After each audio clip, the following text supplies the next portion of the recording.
Self-Publishing Podcast, episode number 119. This episode of the Self-Publishing Podcast is brought to you by 99 Designs, the online marketplace that helps you get outstanding book cover designs at an affordable price. Start your custom design today at 99designs.com/SPP and enjoy a free Power Pack upgrade valued at $99. Welcome to the Self-Publishing Podcast, where if you want something done right, you gotta do it yourself. And now, here are your hosts, the three whitest guys at podcasting, Johnny, Sean, and Dave. Hey everyone, and welcome to the Self-Publishing Podcast, the podcast that's all about how to get your words out into the world without contending with agents, publishers, or the other gatekeepers in traditional publishing. I'm Johnny B. Truant, and my co-hosts are Sean Platt and David Wright. Episode 119. Looking forward to the I don't know, landmark show today. Not that it's a landmark. I was distracted. I was distracted because Robin just responded to my text, and right in the middle, and I'm in the middle of an immature joke, so I need to go ahead and follow that up. All right. Okay. You should tell everybody what your joke is. I sent her. All right. So hey, so YouTube. I sent her this picture. Okay. It's a couple of tennis balls, and then I waited for her to respond. It took her like an hour, and when she responded, she's like, "What?" And I said that I decided we saw Sex Tape on Tuesday, and I said, "Well, I was inspired by the movie. I decided to send you a picture of my balls." And I don't know if she thought it was funny or stupid. Probably stupid. That's usually the movie any good? Yeah, actually, it was really good. I thought it was. I mean, not good, like cinematically great, but it was funny. We laughed a lot. It got slaughtered. That's good. It got like it didn't do well at all. It was funny. It was good. It reminded me of There's Something About Mary in terms of some of the bizarre. Oh, I love There's Something About Mary. You know what's funny about There's Something About Mary is I saw that on opening night, and I saw it with my sister, and neither of us had any expectation for it whatsoever. It was just like a stupid movie we were going to see because, like, why not? It was across the street from the flower shop.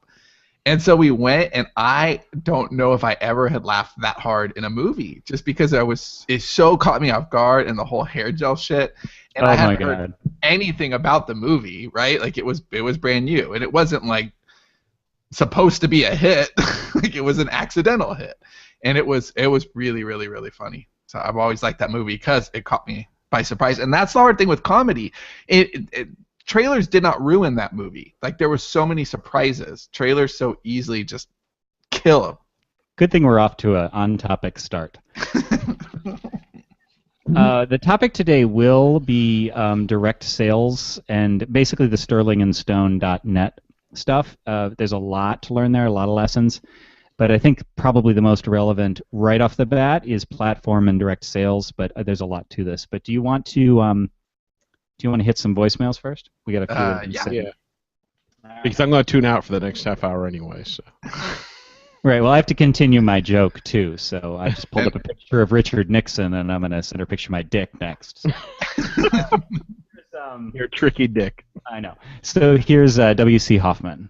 W.C. Hoffman here. And I was listening to your podcast and comparing it to another, much more dignified than yours, of course, which is maybe every other podcast in the freaking world. But anyway, I was listening to Writing Excuses, and they were talking about something where the character was persuaded a different way or was set off of their course, and it really seemed to taint the character. And they specifically said taint the character. And then they said it again, and no one giggled, and no one laughed. And I'm sure people on that podcast, one of them had to have picked up on the word taint. I just thought, God, I love SPP and Better Off Dead, because there's no damn way anyone on your guys' show would ever let the word taint be used and not make a joke. And that's what I love about your show. Keep up the good work, and I tain't got anything else. Well, good thing we got right onto the topic right away. And the funny thing about that is when he was actually reading it, and he was saying the word taint. The first time he said the word taint, I was like, okay, I'm going to be respectful and not say, not laugh. Well, that just ruined things. Yeah, thanks. Hey, Johnny, tell the thing about on weeds about taint, because that's the funniest joke ever. No, at least we're going to stay on topic. Continuing on topic, it was where the housekeeper asked what they were arguing over taint, and they said, "What's the thing between?" They were sitting on the couch arguing, and they said, "What's the thing between the dick and the butthole or something like that?" What's the thing? What do you call the thing between the dick and the asshole? And no skip beat, she says, the coffee table. Yeah, there you go. That's a visual. Okay, so do you want to? Wait, before you go on to the next one, I always wonder. Please, let's delve deeper. Well, no. I hear from people every now and then that, like they just found our show, and like sometimes people will tweet us and stuff, and I'll look at their Twitter profile and they'll be like respectable, and they just look like somebody that wouldn't like our show. I'm like, oh shit, what episode did they find? Wait till they get to one of these. There you go. We're going for the SEO on the trans. Taint versus runway. Jacob, make a note. Taint versus runway. Via Cleveland All Steamers. right. So next one is from Simon. Here we go. Hiya, this is Simon Best from sunny England. This is Go get some tissues, Dave. Self-publishing podcast. I have a question on writer health. On a good day, I can write about 5,000 words, and I write every day, and I have a job. But I just wanted to know, because of your own word counts, do you do any exercises at all to prevent things like carpal tunnel syndrome, which I know like some writers can suffer from, or just any general health? For me and myself, it's like eating better and going to the gym, and because if you're sitting down all the time, you just end up getting fat. So anyway, just wanted to know if you do anything like that. Love the podcast and keep up the good work. Cheers, thanks very much. Bye bye. Dave, go ahead. Yeah, my exercise regimen is quite impressive. Actually, I got this thing right here to help with carpal tunnel because my wrist was hurting, and I find it very annoying to wear, so I just wasted money. Robin just responded to my text with the Richard Nixon dick comment, and she said, I don't think I'm going to want it anywhere near me. There you go. I did buy an exercise machine. I've not yet put it together. So how's that NutriBullet? The NutriBullet? Hey, I got a NutriBullet this week. No shit. Yeah, you probably already made like 50 different things with it. No, I'm still in my pasta phase, and I don't plan on that ending until Sunday. But then yeah, I'll be the mayor of NutriBullet Town. Sean, do you want to talk about your experience with a partner nagging the shit out of you about carpal tunnel stuff? Yeah, actually, I think that would be good. So I've known that I need to do a better job taking care of myself for a long time, with stuff like basic ergonomics.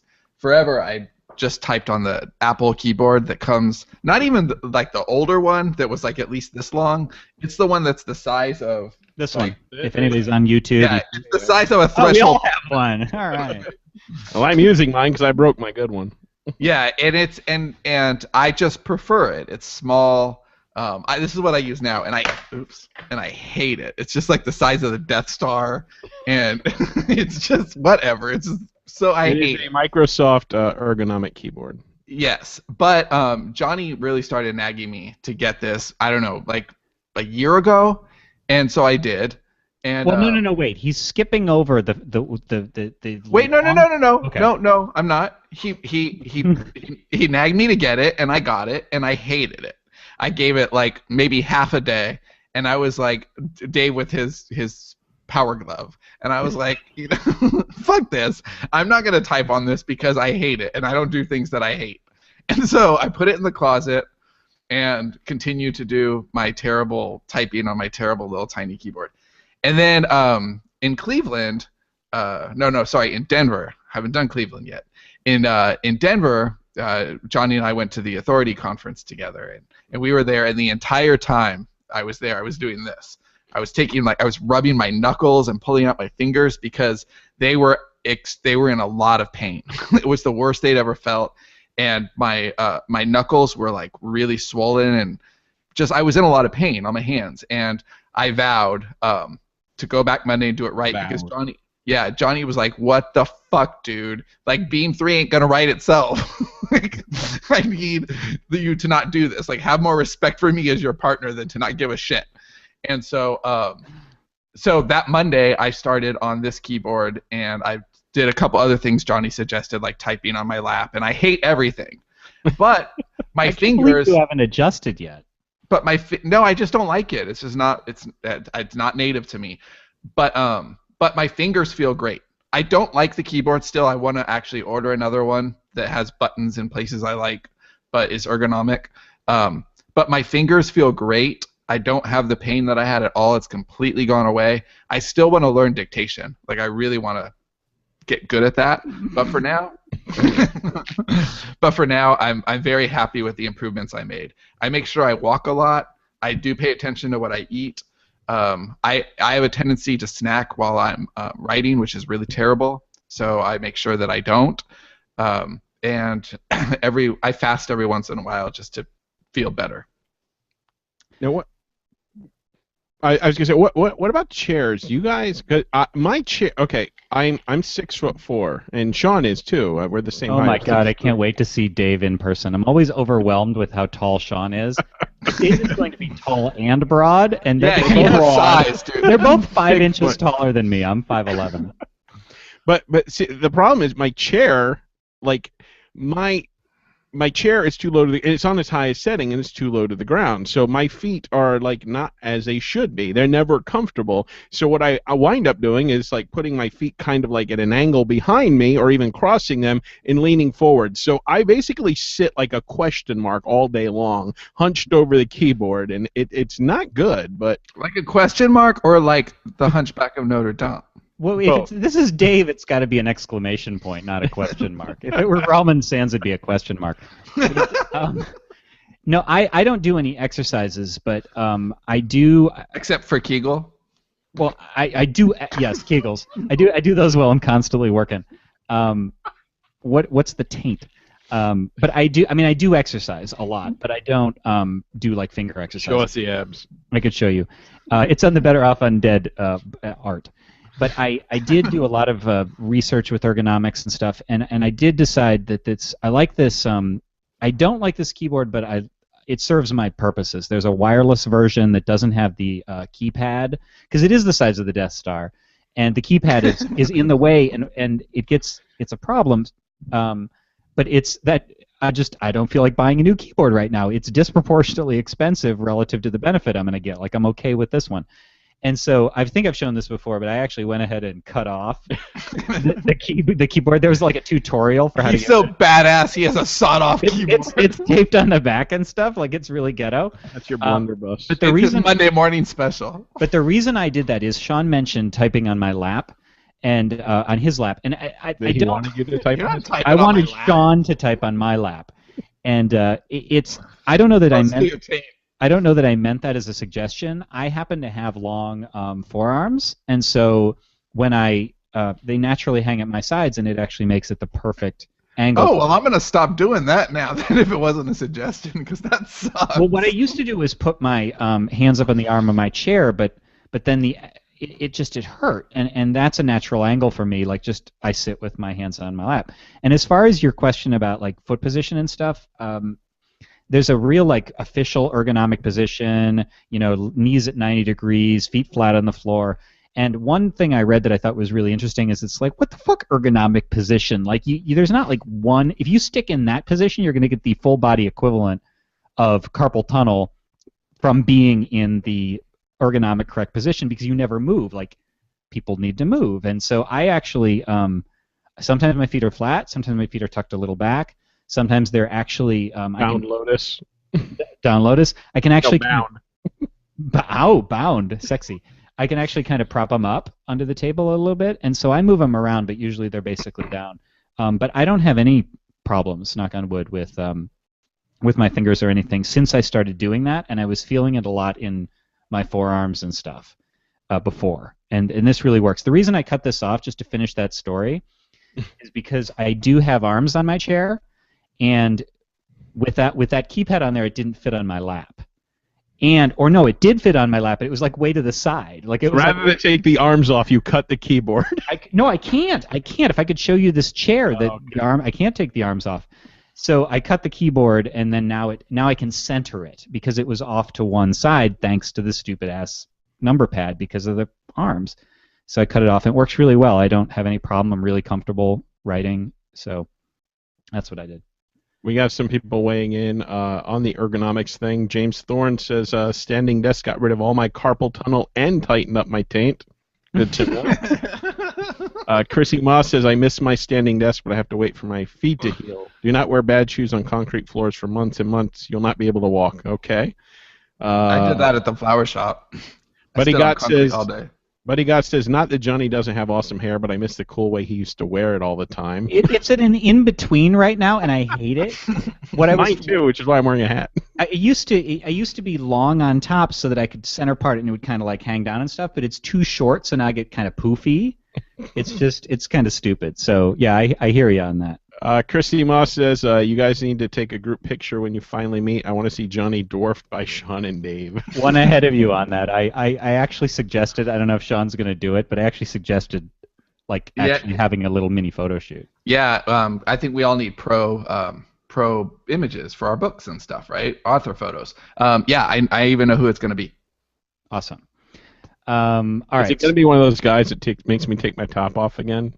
No, it's a girl, but she probably will. I'm going to ask her to. Awesome. I'm going to pay her extra. Okay. All right, one more voicemail from Adam, and we haven't gotten any in a while, so either you guys aren't leaving them or they haven't been making it to my Dropbox. So, Jacob, if you're watching, just let us know. Let me know if there's any in there. I could probably just check. Okay, so here's from Adam. Hello, self-publishing podcast guys. This is Adam. I'm calling you with a author business-related question.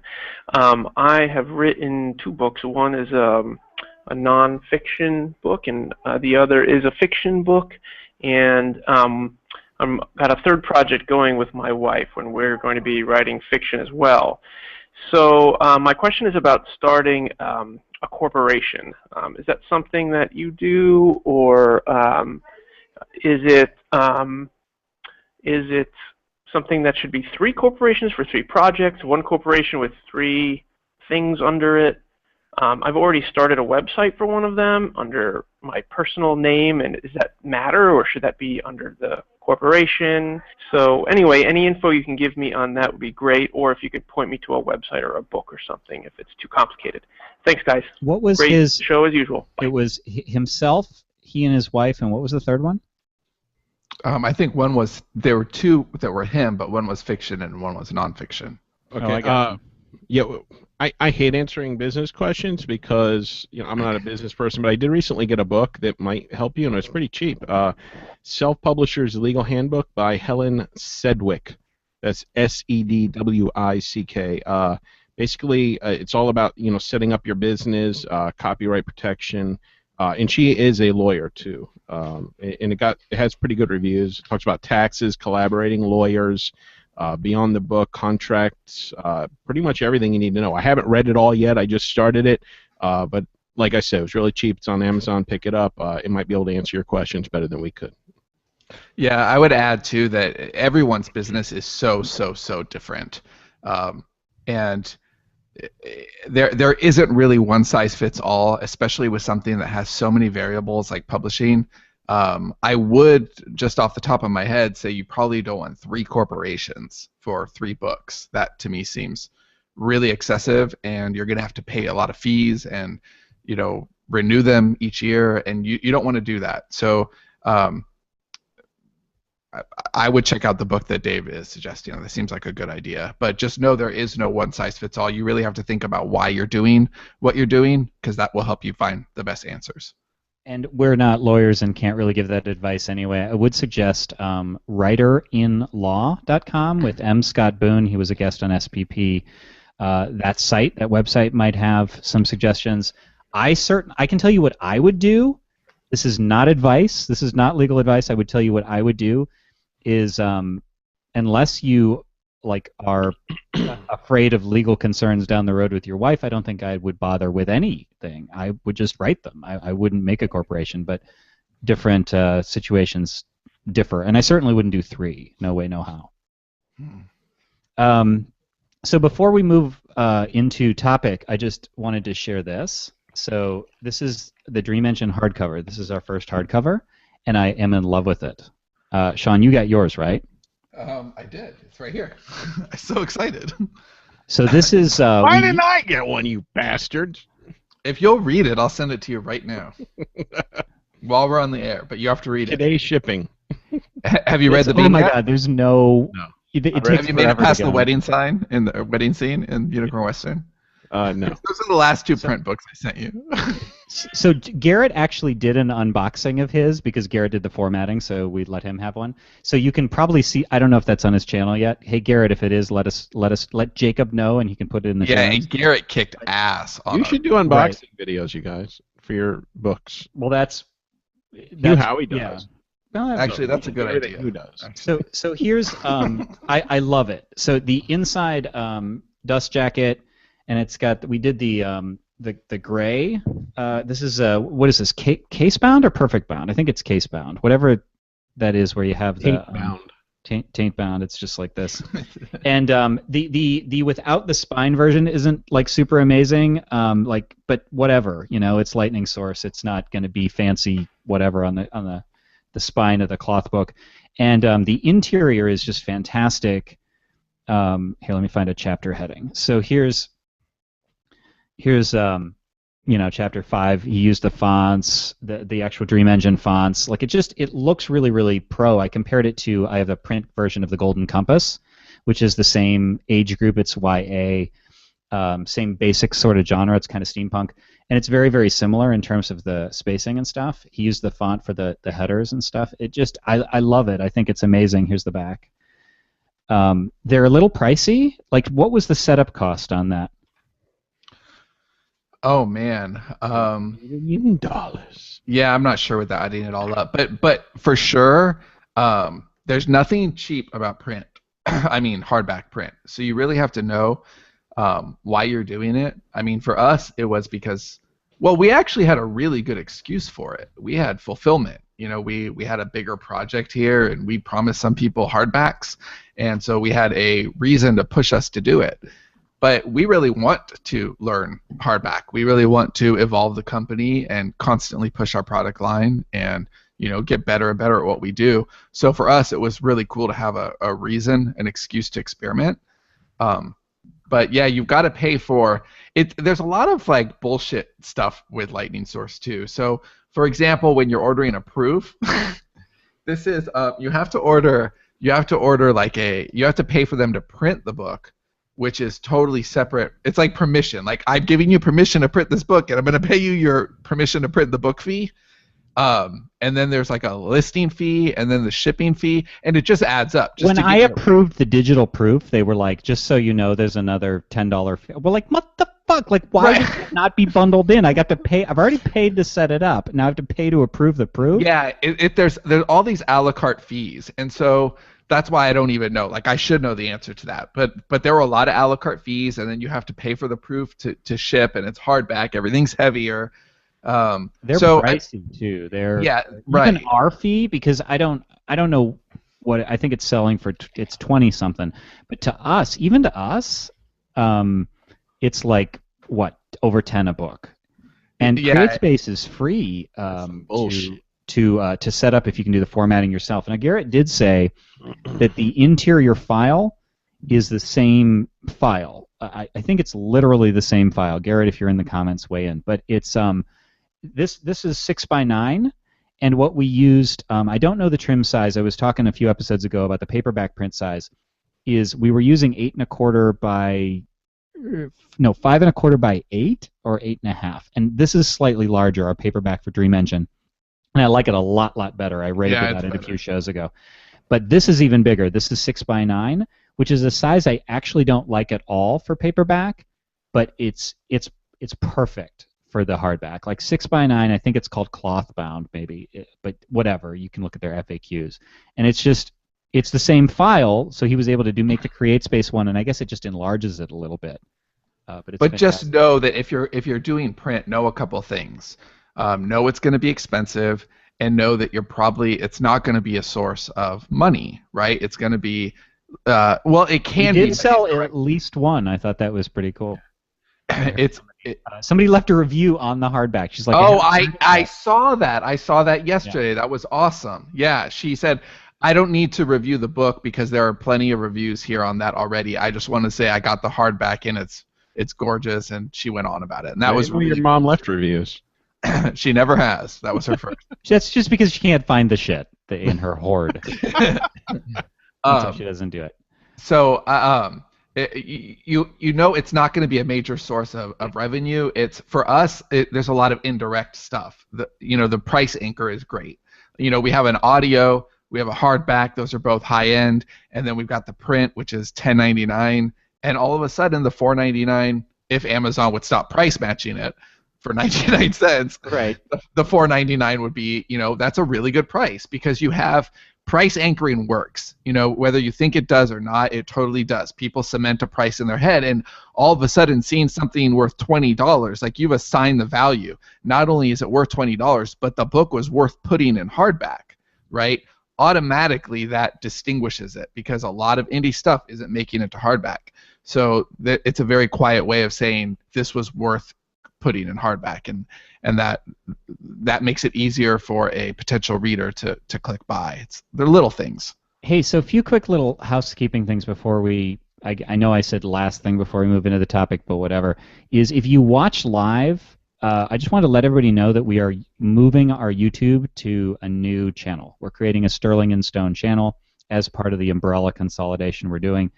And so if you watch live on YouTube, next week's show will be at youtube.com/sterlingandstone, not this place where you're looking at this one now. And I think Jacob's going to move the videos and make a playlist or something. So just note that if you want to tune in next week, youtube.com/sterlingandstone. And you spell out and. You do spell out and. I'll repeat these things at the end. We are actually going to do a hangout tomorrow at 8 p.m. Eastern if you're listening to this when it goes on the audio feed. So that is the 14th at 8 p.m. August 14th, 2014, 8 p.m. Eastern. We're going to do a hangout. And the last thing I wanted to mention is, guys, if you listen to the show and you haven't left us an iTunes review, the fuck is wrong with you? Really, really appreciate that because we got this span of really shitty ones, and it was like 5-star, 5-star, 5-star, and then we got like a bunch right during the Fiction Unboxed promo period. Yeah, they all came within like the 2-week period. And they're really, it's like, wow, these guys are totally down the hill, they suck, and it's like, well, where was your review when you liked the show, but whatever. And I guess people just didn't really like the self-promotion, but if you're still listening now, hopefully you think that we've come back up if we went down, and 5-star reviews would really, really help. That would be great. If you like the show. If you can say that Dave is sexiest of the three of us. And just a quick note on the iTunes, you actually don't have you can rate the show without actually leaving a review. So you've probably downloaded something on iTunes before. You have an iTunes account. All you got to do is click the stars. You don't actually have to leave a review, although a review would be awesome, especially ones that say how douchey it is to give us the finger on the way out after we entertained you for 200 Yeah, that kind of sucks. So we would appreciate that, and I'll try to remember to repeat those briefly at the end. But as an entree to the sterlingandstone.net stuff, we got a logo contest going, so Dave's been updating that. How's it going, Dave? Going great. We've got our finalists chosen, and we put up a poll. Yeah, I actually got him up. Is there a stripper on it? There's a poll with a stripper on it, and I'll send her a picture of my balls and Richard Nixon. I was looking at those right before. Dave asked us to pick sort of our priorities, and Sean and I both did. I did it too late, but luckily he got them in anyway. Fuck you for not waiting, Dave. So it's been really, really cool. But there were like 1 billion, and it has been a tough choice. They're all just so good. Yeah, it is a tough choice, but when it comes to crafting a logo for your business, you need to find something that represents your company, sort of a shorthand for what your company stands for, which is why we turned to 99 Designs. We already knew their designers could knock out a book cover easily. This was the first time we did a logo, and I was a little bit nervous. I didn't know, I know they did logos, but I didn't know if they could interpret our ideas for logos. And I gotta say, we had tons of entries, almost 500. It was tough to pick out a few to bring to the final round. One of the cool things, though, is what's that? Well, I'm just. Why are you laughing? You guys know, like, I hate to interrupt Dave's part of the ad read here, but he included like a link that he's going to get to here, so you guys can vote on it. But the reason I was laughing is because the first link is like intuitive, like it can be read and you guys can follow it. And then there's this one that's much more complicated. And then there's a Bitly link, which I'm is not like doing. one I'm not capital doing A I just put them 0 all there N. for your edification. You. You follow the first one. Like nobody's going to see this. All right, so go ahead. Okay, my cat is meowing at me. He's mad at you. We put up a poll. So you. Yeah, throw me off track. Basically, the cool thing about 99 Designs, whether you're doing a book cover, you shut up! Whether you're doing a book cover, a logo design, or whatever, you can have a contest. You can get your people involved in it.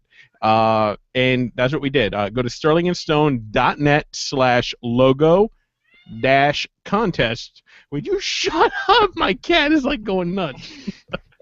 So if you're looking for a logo, a book cover, or branding for your company, check out 99 Designs, where it's easy and affordable to get a design you love within a week. And the best part is that 99 Designs offers a 100% money-back guarantee, so you have nothing to lose. Start your custom design today at 99designs.com/SPP, and enjoy a free Power Pack upgrade valued at $99. That will give you more designer time and attention, so you get nearly twice as many designs to help choose. That's 99designs.com/SPP. And we actually passed, it was like space-time inversion. We Tell passed them the 99 kids. designs. we had over 99 designs. Look at Dave's cat. I think we had, including, I mean, this isn't the total number of designers, but the number of designs, I think we had close to 500 entries. Yeah, Dave actually said that. Insane. Now I have cat hair all over me. It was pretty nuts. Anyway, so that was really, really cool, and we did wonder about how good the designs would be, but sterlingandstone.net/logo-contest. There's a link at the bottom of that. After some descriptive text, you guys can vote. We've narrowed it down to 8 of them? No, there's 7 here, I think. 1, 2, 3, 4. Yeah, that we like. And only one with a unicorn, though. Yes. And so there you go. That'll be great. I would just like to spontaneously read a Twitter comment after Dave yelled at me from Michael Carry-On. Sorry if I'm mispronouncing that. Using 99 Designs for our first book cover. Thank baby Jesus for bad ad reads. Using the Twitter hashtag talk over each other. So there you go. All right, so this has been good stuff. Do you want to move into the actual topic at this point?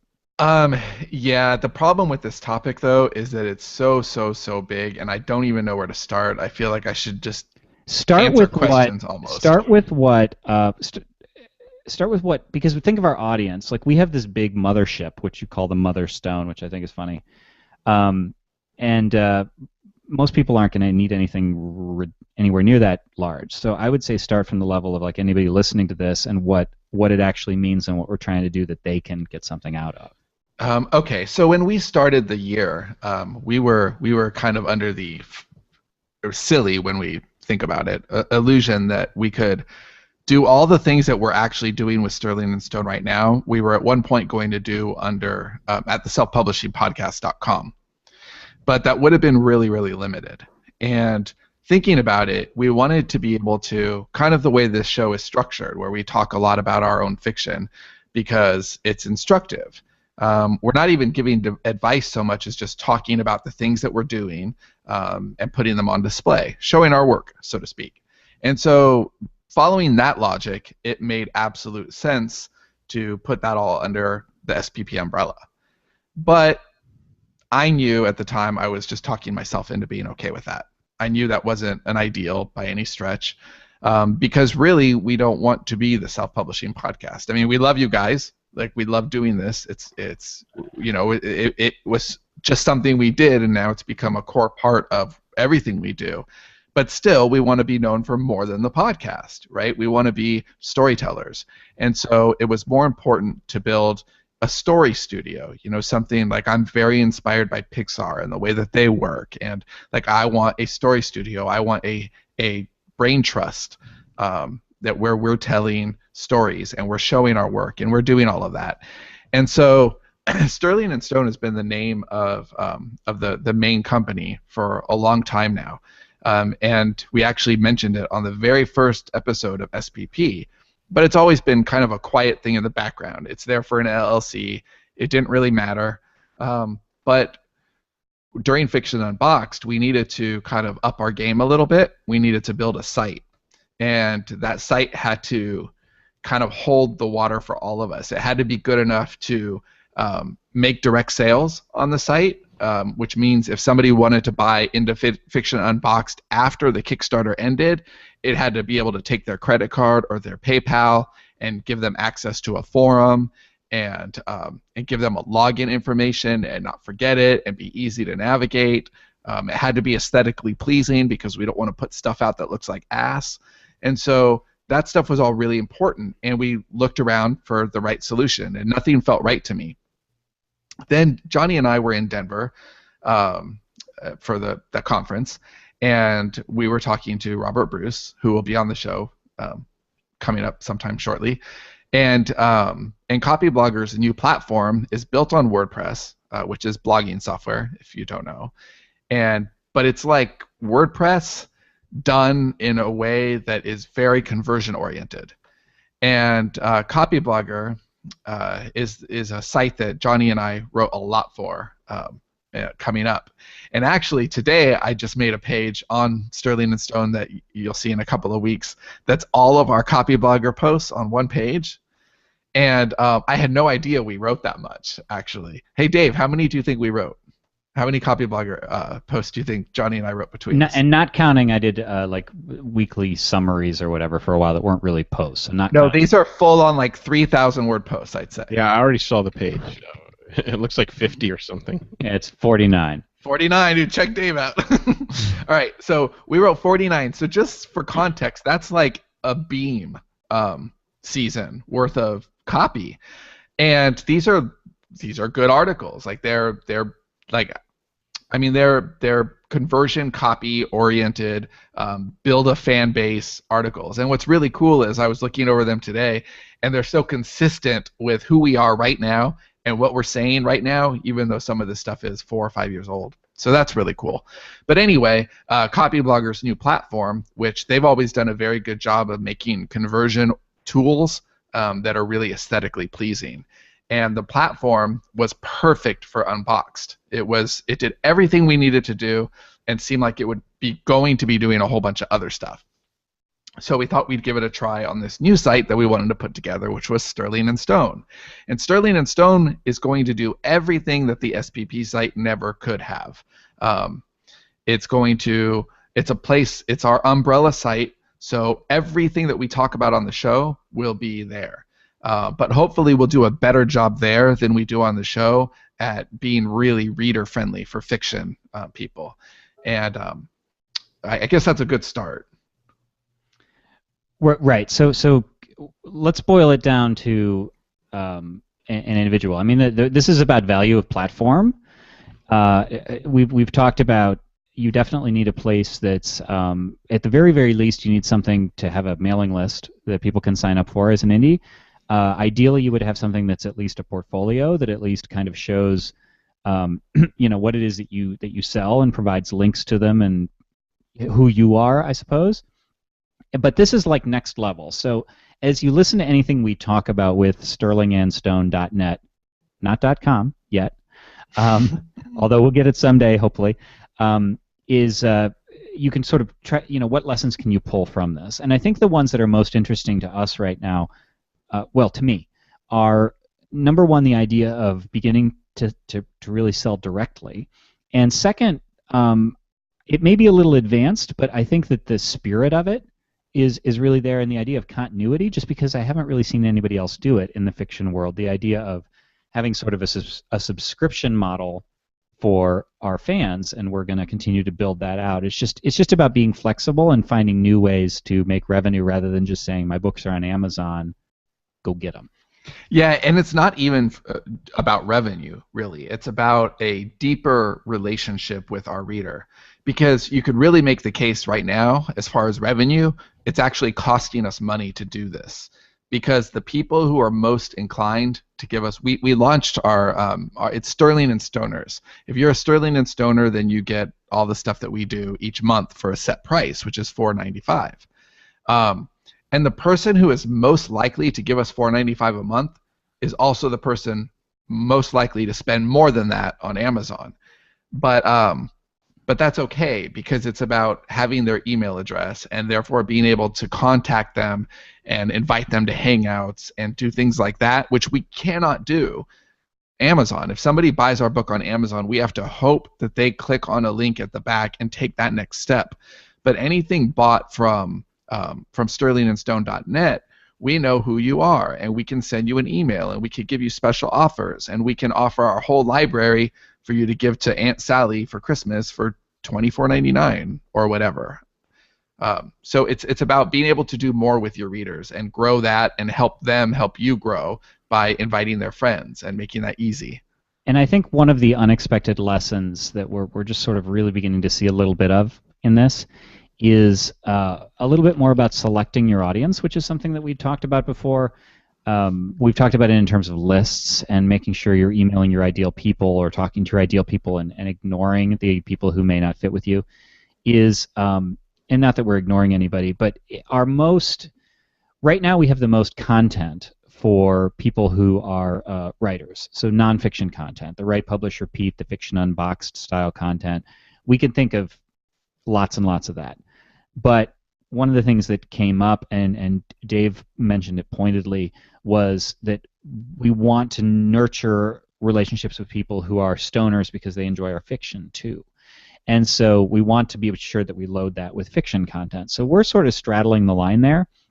But you can, the idea is having your website positioned toward who you want to go there. A lot of writers write for writers. I feel like I'm talking in circles here. Do you want to hop in at any point on that, either of you? Well, let me see if Dave wants to say anything, because I could go on. I am checking out the contest results. So I'll get back to you. What exactly is the question? Oh man, Dave's all in. He's not paying any attention. Yeah. I've listened to this like 3 times this week already. But we're on air, bitch. It doesn't matter if I'm listening. I'm conversing with our people. All right. So Dave taking it right to the people. Respect. I'm getting feedback on the design from listeners that are like messaging me. All right. So go ahead, Sean. Okay, so basically the selling direct is a big deal. The nurtured relationship is a big deal, but it's also the pliability for everything that we have. We've been really restricted on, well, okay, so we've talked over and over about how we wanted to do blogging. We didn't really do a good job with blogging, and we really wanted to crack that nut, right?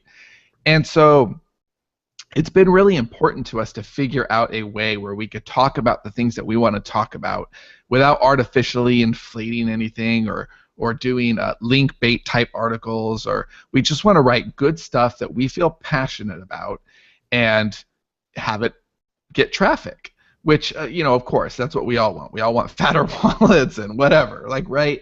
But all we have to do is build a mechanism to do that. And I've felt this way for a while, but I felt really good today compiling all those copy blogger articles, right? Because exactly the kind of stuff that I'm talking about doing, we've already done it. Johnny and I did a lot of it. If you look, there's a lot of page views on that stuff that we wrote. And granted, we had copy blogger to piggyback off of. We weren't putting that stuff out in a vacuum and getting all that traffic. We were putting it on a successful site. But I think on average, our stuff got trafficked a lot more than the typical post. And I think that we can build a copy blogger for authors because there isn't really one. And what's special about Sterling and Stone is it's us putting all of we're just proving it with every post. We're saying this is what you should do as an author, and then here's an example of us doing it. And literally, a lot of times the way the editorial calendar is scheduled, those things are on the same day. So you'll get like a post at 6 in the morning that kind of sets something up, and then you'll see the actuality of that at 9 in the morning, and it'll stay there until 6 the next day. And we're really going to push things. We really want to see what we can do with our content to both entice new readers and get a lot of people into our fiction, and reward authors, for their attention by showing them some best practices and the way that we're doing things. So, for example, yesterday it's just a 7-minute video, but for the Dream Engine we put a thank you page up. That is, it's a pretty specific page. It's the URL is sterlingandstone.net/DE/thanks, and the only place that you would see this page is after reading the Dream Engine. So 100% of the CTA in the back says, do you want more? Do you want to know what the sequel? And then that leads to this page. Right. So it's very comforting for a reader who just finished the Dream Engine to go to a page that it doesn't say, welcome to Sterling and Stone. It doesn't say, welcome to Realm and Sands even. It says, thank you for reading the Dream Engine. It's just so on point with what they just experienced that's a great way to keep someone warm and to make them feel at home. And then we go through that page and we say, look, we're not even close to done with Altera. If you want to know more about Isla, if you want to know when the next books come out, give us your name here, and you'll also get access to our full library with all these books. And then there's a couple other places that they could go if that doesn't entice them right away. And it's just a best practices page. Thank you pages are very effective. And it didn't take that long to make that video. We made the page, and we think the page is going to be effective, and so it made sense to sit down and record a little screencast that explains the video. So for us, it's cool. We get to build this thank you page and have it for this book, and that's going to be effective. But for authors, we get to show them what we did and why. And I think that why is so super important. The more times we explain why, the smarter people get smarter faster, and I think that's what we want for ourselves, so it's what we want for you guys. If you guys are listening to this and you have a lot of questions about what we're doing with the site, about the lead pages as a company, I don't want to say lead pages, but whatever, like the destinations of call to actions, that's what that Hangout is that I mentioned earlier. It's a Q&A Thursday. It's a repeater Q&A, but it's really like direct sales centric and right. Ask questions about the Sterling and Stone site, because like Johnny said, this site is way, way bigger than any author is going to need right now. But we also have all the different imprints are getting their own time and space, both in the site and on the editorial calendar, and we're only a couple of weeks in. So there's still so many pages to build, and there's so many sections to build, and we'll have to really evolve the site as we go. But this is well, not just author, but authorpreneur best practices. If you treat your writing like a business, then you really do want to pay attention to a lot of the things we're doing. Even if you're not going to do them, or even if you're not going to copy them, by understanding them, you're going to do a better job with your own business. It's the thought process stuff, yeah. Right? So that Q&A is, again, if you're listening on the audio feed when this just popped up, it'll be tomorrow. So it's August 14th at 8 p.m. Eastern. And where will we put that? Or like, where will we announce that link and stuff? There's actually email to the repeaters. There's actually a page already on the site. I'll send an email to the repeaters that day, but there's already a pre-scheduled post for next Thursday that has a very brief paragraph and then a space for the embed, and we'll just put the video in there, and it'll post at 9 a.m. so people can ask questions, get a head start on the questions on that page. One of the things that I think Sean was saying before, I was tuned in halfway, was, or maybe it was Johnny that said it, that we did want to make it very fiction reader friendly. This is something that one of the cool things I like about like very popular weekly talk shows is that people get together and talk about them. There's like that water cooler sort of conversation, and I think having a place where we can kind of have that around our books, even if there's not a whole lot of people talking about it, people that want to talk about any of our books and stuff, we'll have a place to learn more about the books, DVD extras and stuff like that, and have a conversation about the books. And I think that's very valuable. We do have one question from Missy Morgan. She said, hey guys, want to ask again, as I missed it last time, will we only be accepting monthly membership payments, or will you be able to make like a 6-month payment? She's from overseas, and I guess like one-time payments are easier where she is. Just to clarify on that, because before we answer the question, you can join the site in two ways. So basically, quote, joining, I'm putting that in air quotes, join, it is kind of like joining our mailing list. If you want to get in on the Q&As, then we wanted you to be a repeater on the old model. If you wanted to get the free short stories that came out each month from one of our imprints, then you wanted to be on that imprint's mailing list. And so you can join the sterlingandstone.net site in order to view things like the Authorpreneur's Almanac that Sean publishes every Sunday, but that's free. That's not something that we charge for. Now, separately, there is a paid membership that's like our HBO of ebooks or content, and that is that's $4.95 a month. Now, in terms of whether or not you can do lump payments, I imagine something could be set up, but we do PayPal and credit cards. So I don't know whether that can be done. Well, I don't know either. I think I actually love the idea of lump payments, but I think that I don't know that it would work with the way it's set up now, because the actual price of this is $9.95.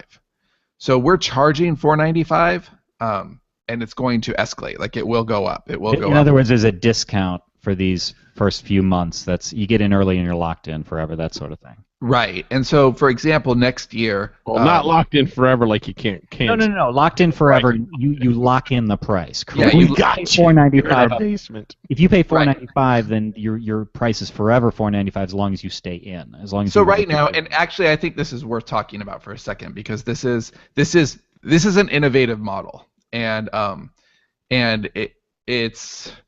There's a lot of questions that we have to answer just for ourselves too, to like figure it out, right? Because we want to do the whole HBO of ebooks thing. Like that's very important to kind of. Do you want to list what they get?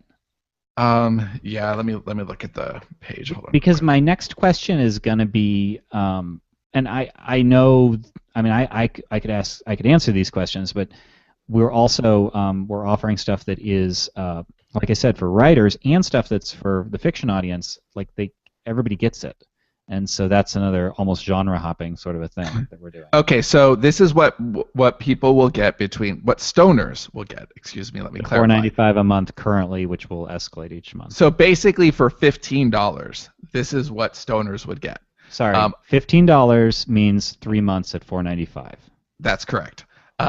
You would get a copy of Threshold, which is out now. We'll be posting that up in a couple of days.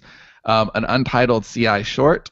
A Threshold audiobook, which is going to be read by Ray Chase.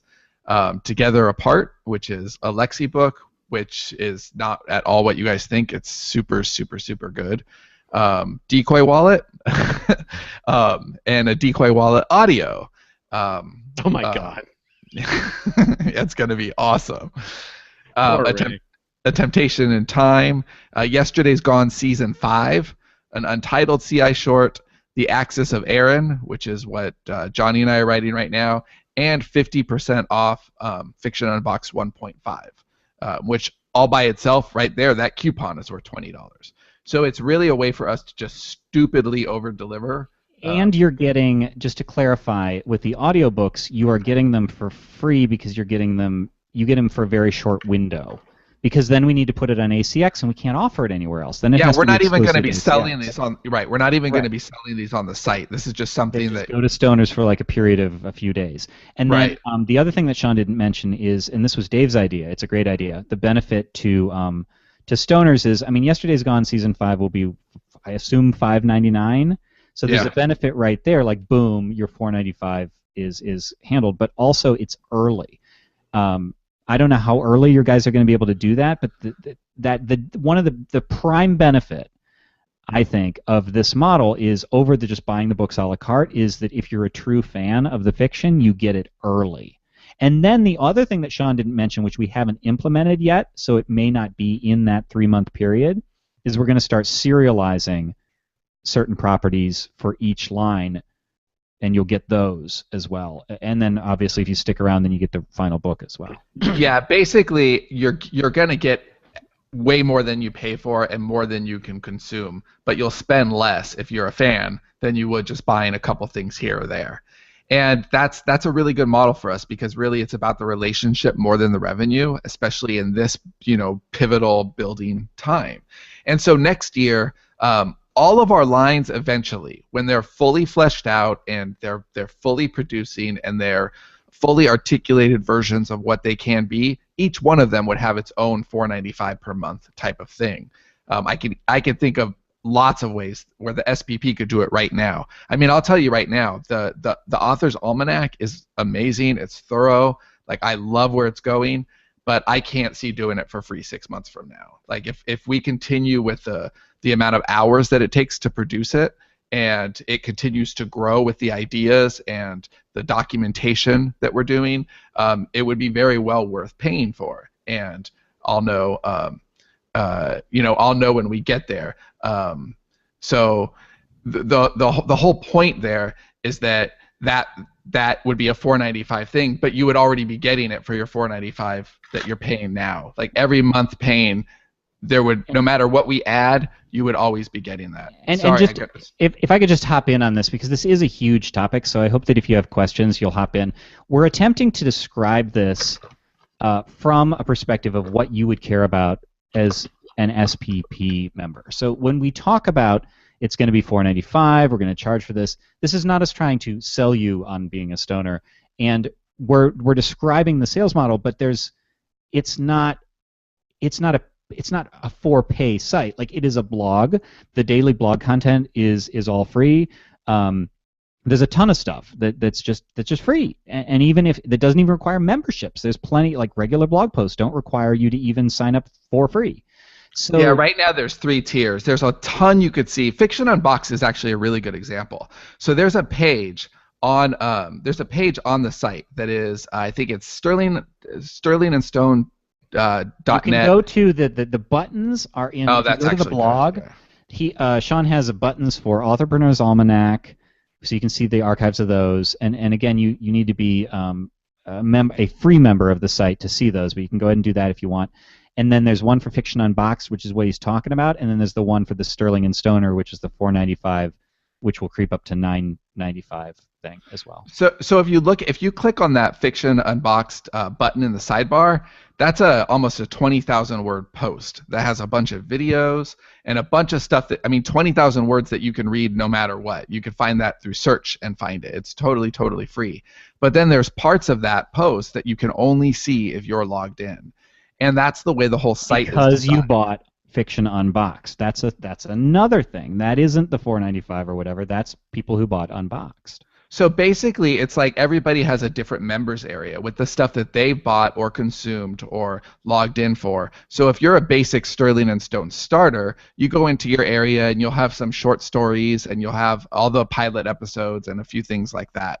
And we'll add to that over time. If you're a stoner, you have different stuff. You get new stuff is populated in there. But if you're a searcher, here's a good example. But I feel the need to I don't know what you're going to say, so go ahead and say it, but I feel the need to pull this back because like 0.25% of the audience is going to be able to apply, a little tiny bit of this. Like, what I think we need to really focus on, what lessons can you pull from it if you're an author who just has a few books and one imprint and all that stuff. But if you want to continue with what you're saying, go ahead. Yeah, so in a couple weeks I put a short story up. It's something that Dave and I did for our second Dark Crossings, called Are We There Yet, which is it's a cool story, and it's there on the blog. So it's there totally for free. You can read it at any time, whatever. But if you're a starter, you can actually just download it. So you could download the Mobian EPUB right there before reading it on Starters the blog. Are the free one. But you can read it on the blog no matter what. So but a starter would have access to that. They wouldn't even need to wait for it on not a starter, a stoner would just have that in their area. It's just there and they could read it at any time. And they'd probably have it early. I think that what you should take from this, if you're just getting overwhelmed by it and you're like, I don't have anything this complicated. Dave's overwhelmed. I am like about to is right, and that's why I'm trying to dial it back. Is the idea of sort of an escalating. This is funnel. This is funnel. So the idea is we want to build we want to have a magnetic site that will be accessible by search. We want to rank for certain keywords. That's all just public blog stuff. That's like Copy Blogger. They write posts. There's no sort of membership restriction. You just go and you read and we want people to come in those ways. We want people to link to us. We want people to share our content. If you like the blog, please share it. That sort of thing. And that's just 101. Like if you could do WordPress, you can do that. But what we've added is an extra layer where we want, once you're acquainted to it with us and you like what we're doing, then you can basically opt in for more stuff. And we're doing it in terms of what we're describing with membership levels. But for you, that might be a mailing list. It might be some sort of a membership thing. But that's funnel. Like they get to know you first, and then they're warm, and then they may be willing to join your mailing list. And all we've done with the next level, the membership level we're charging for, is to say, okay, well now you're what we're calling a starter. Now you're a free member, or for you it might be you're on a mailing list. And then how would maybe you'd like to buy? Like maybe you want the extra things. There's this extra content that you can, and that's just funnel. That's having a free book and then an upsell. And so I just don't want that to get lost and people be like, well, I can't get Rainmaker, and what the fuck are you talking about with all these membership levels? Yeah, Rain. Well, to me, like, there's two ways of looking at this, and my skeptical sales sort of hating sort of side, like when I see membership site, like I love the idea of a membership site, and I think it's not about how can we as authors get as much money as fucking possible. It is actually not that. It's about how can we deliver directly to our readers, where they end up saving money, and the money comes to us rather than going to Amazon or Kobo or something. I mean, we'll still be at all those places, but we want a way to directly reach our readers, because it sucks being at the mercy of all these other companies, because you don't know what's going to happen. You don't know when royalties will change. And this is something that it's future-proofing the business. Going directly to your audience. Yeah, future-proofing the business. And, people that already know where to find us will always be able to find us and buy directly from us without having to worry about like all the other stuff.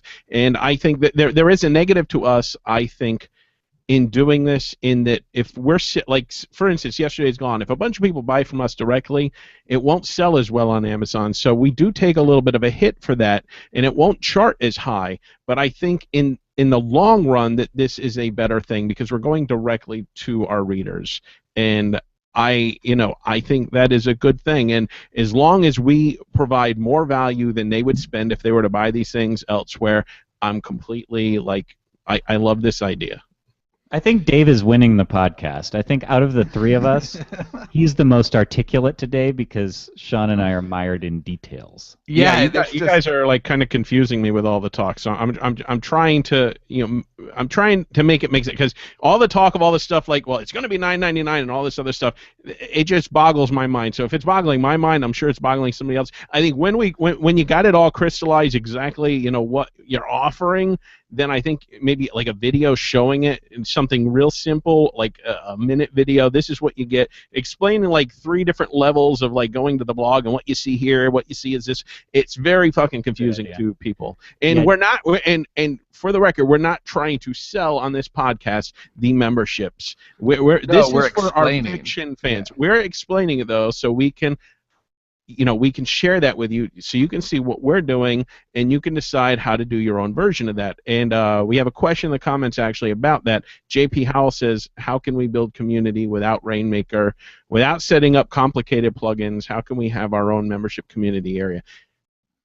Guys? And that's, first of all, I'd just like to say, Dave said that perfect. Like that last bit, that's the nugget right there. That the idea of going direct, and I mean, there's the debate with Amazon and Hachette. There's You Just Never Know. Like Lexi, Lexi is one of our imprints. Like we own the name. That whole thing with Erotica Gate, which went on Kobo, and she's fucked. Yeah, not that she's, and again, we're rebranding her away from erotica, because that was a mistake. That she's not erotica. She has erotic content, but it is not. It's not all about that. But my point is, Amazon's doing it too. Like there's a thing where I've mentioned this on the show before. The Future of Sex is an excellent example. It is very beamish. Most of that, the parts you would expect are written by Sean and I, and then Lexi wrote the other parts you would expect. But it's beam. Like it's beam. and it's written by two of the authors of the Beam in large part.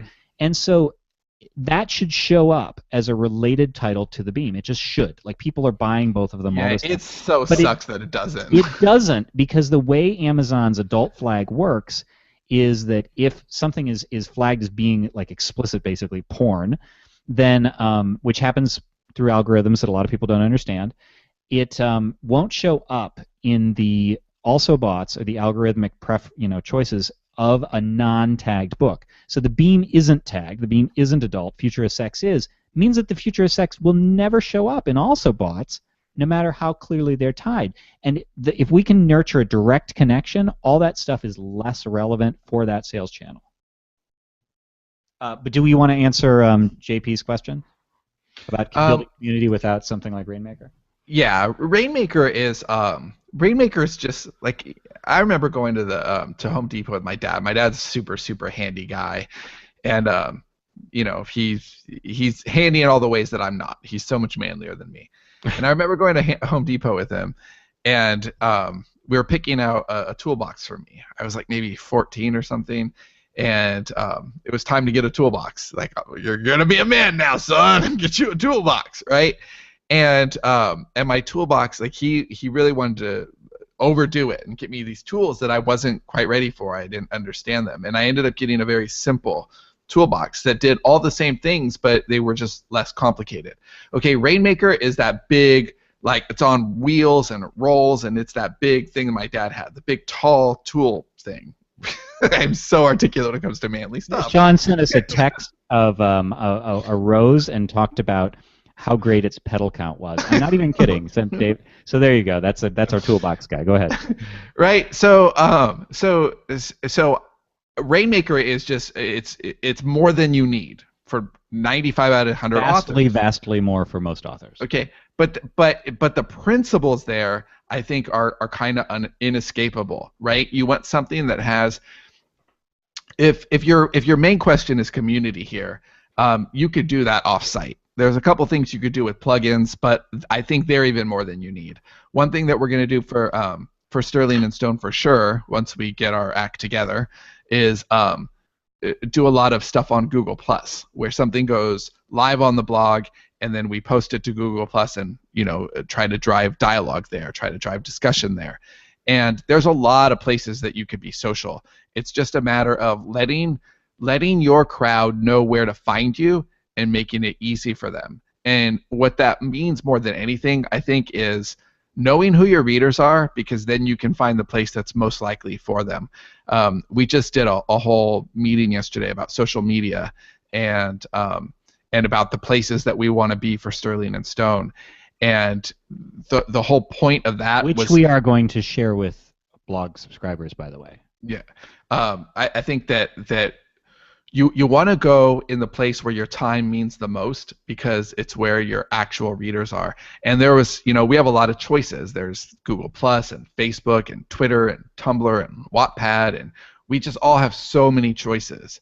And I think that if you're a lone author and you have a handful of books or one or two books, and you're just really interested in driving community around what you have, then you want to pick a place, or maybe two places, and be very consistent in being there, and answer every comment, answer every email, answer every question, and that's going to feed itself for sure.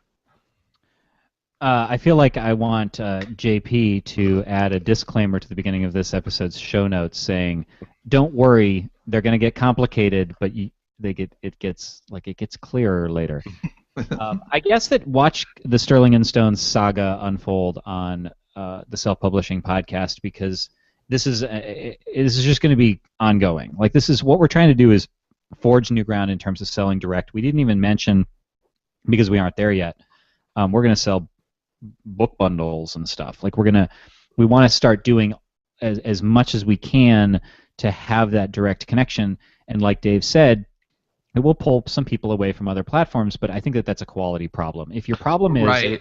If your problem is, oh my God, 1,000 people bought direct from us, and now 1,000 people fewer were on Amazon and we're not charting, I think that's a quality problem, because, oh my God, if you have 1,000 people buying direct from your site, holy shit, like, that's awesome, Well, somebody that is doing it without, all the other plugins and stuff. That is Garrett Robinson. He's selling directly, not the whole membership side of the site and stuff like that, but he is selling directly, and he's using Gumroad.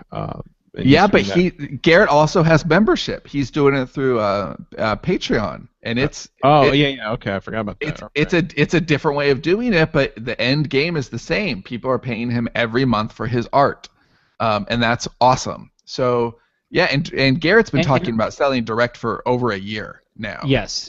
Garrett is a forerunner in that, and his site is GarrettBRobinson.com. 2 R's, 2 T's, and Garrett, and he has if you want to see what Garrett's doing, I want to look at his blog. Garrett has some good videos too. He's got a good blog and stuff. I'm trying to see if he has a post here. Garrett's done some cool shit in a year. Garrett learns fast, and he's unafraid to try stuff. Yeah, here it is. So he had a post called "Direct Sales for." Oh, that was great. Online direct sales for self-published authors, and he did a video, and it's he explains it. The link. Well, maybe you can put it on YouTube, and Jacob can stick it in the show notes. It's at GarrettBRobinson.com, and you could search for online direct sales for self-published authors, but because it's kind of complicated. The cool thing here is that there's a ton of we have more flexibility. So like Johnny was saying with the library, right? Okay, Dave and I have Yesterday's Gone season 5 coming out in October. If all of a sudden Yesterday's Gone season 5 is, it's pretty cool, and it's charting a lot of season 1 and season 2, and there's a lot of interest in Yesterday's Gone, it would be really cool if we would be able to put a bundle out there that was seasons 1 through 4 or seasons 1 through 5 even for one low price. Let's say it's seasons 1 through 4 for $14.99. That's a great price for a reader, and it's that on Amazon though. You can't do it on Amazon. The moment we're good royalty. Yeah. If we're $10, the moment we go after $9.99, we lose our 70% royalty. Go down to 35%.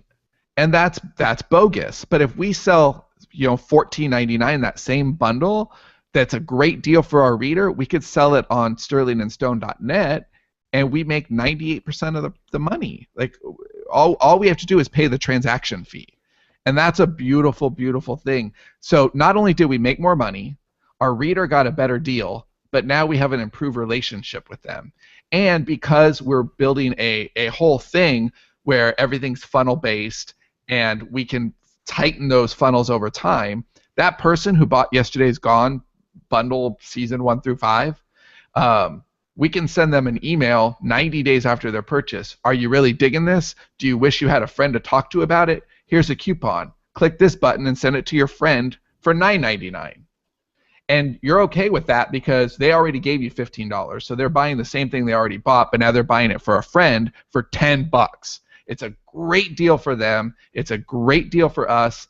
We deepened our relationship with that reader/buyer, and we got them to act as a maven on our behalf by bringing somebody else that they know is inclined to like our stories into our fold. None of that can be done with Amazon or any other bookseller. They can only be done.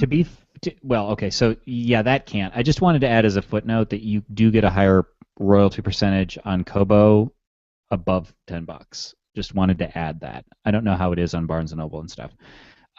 The secret to all of this is no secret. It's really win-win. Like when we decided the idea of Dave made the suggestion of offering, like we're going to give the books, but we're going to give them early. That came from asking the question, what does that dedicated stoner, that true fan who wanted to get on a subscription model, what do they want most? Like, what can we give to them? So everybody wins. They get books cheaper. They get them earlier.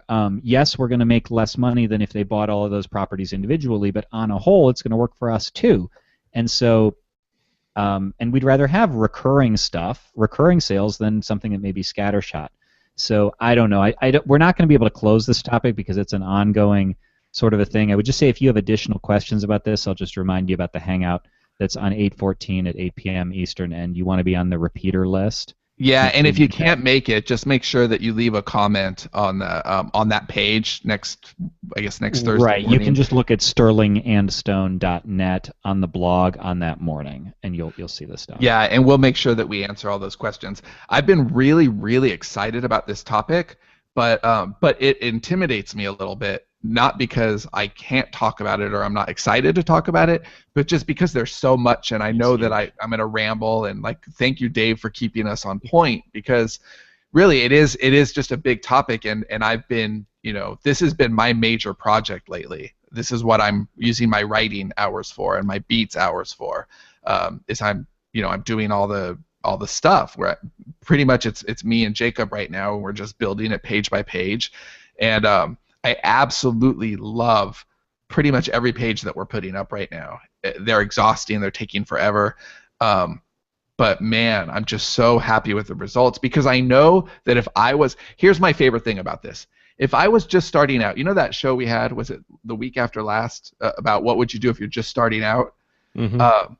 I would kill for a site like Sterling and Stone. If I was an author, if I was an indie author just starting out right now, oh man, like I would, because what we're trying to do is legitimately the copy blogger for authors. This is how you do it and why you do it, and like to the extent that Sean made a keynote detailing our social media strategy going forward, we'll post that video and audio, and then we did a meeting and we recorded the meeting and we'll post that. I mean, it's really how the sausage is made. I do think we should close this up, though, because we got Ray coming up. I'm better off undead. Right. Right. So there's that. Sean, why don't you look in the chat, because there's something Dave needs to know, and I'll just remind you guys about the Hangout. But also just remember, if you watch live, next week's show will show up on the new YouTube channel, which is youtube.com/sterlingandstone. Sterling and Stone. Again, please, if you enjoy the show and haven't left us an iTunes review or rating, you can do either or both. We would really, really, really appreciate that. That would just be a small way to say thanks if you do enjoy the show or that you like it. And in general, thanks for tuning into the Self-Publishing Podcast. If you'd like to get our best advice without all the off-topic bullshit, be sure to pick up our book, Write, Publish, Repeat, the No Luck Required Guide to Self-Publishing Success at selfpublishingpodcast.com/WPR. And if you'd like to see how a novel really gets written, you can watch Sean and I write one from start to finish with nothing held back at fictionunboxed.com. Thanks for listening, and we will... Spaceship! Spaceship!